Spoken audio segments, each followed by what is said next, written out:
Experts are weighing in on a police shooting at a gas station in Fountain City. Knoxville police did release the body cam video of the confrontation and shooting that killed William McBride.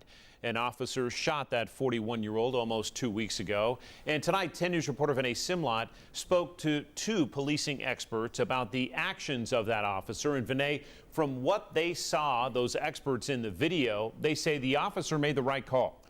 And John, we covered two questions. The first, was the shooting justified? And the second, why did the officers wait to give McBride aid? A few minutes changed lives on April 17th. It's a very traumatic event for everyone. A Knoxville police officer responded to the Exxon gas station in Fountain City. Come after me right now. McBride came out with two knives in his hands. The chances of that officer getting stabbed is much more likely than not. Officer Seth Beeler fired twice. Handguns are marginal stoppers. In other words, they don't have a great reliability of what's called the one-shot stops. Crawl out to me, crawl to me. For the next 3 minutes, you see Officer Beeler stand over McBride with his gun drawn.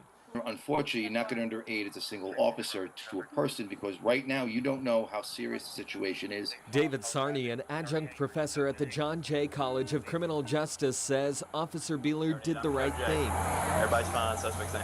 He controlled the scene as best he could, and he waited for backup. Kevin Davis is a retired detective and trains officers. Officers only hit about 25 to 40% of the time with their shots, so it's entirely possible that he didn't hit at all. Once backup arrived, Beeler handcuffs McBride. The video, released voluntarily by Knoxville police, then cuts off.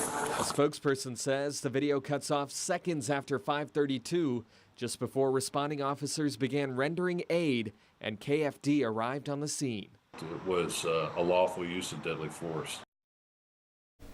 Vinay, again, as standard, other agencies are looking into this shooting. Yeah, we've got 3 of them looking into this shooting. We've got the Knoxville Police Department in the middle of an internal investigation.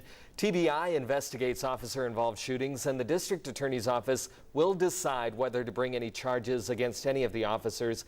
Once all of that is done, that's when we'll get the full video. All right, Vinay Simlot on the update. Thank you, Vinay. You.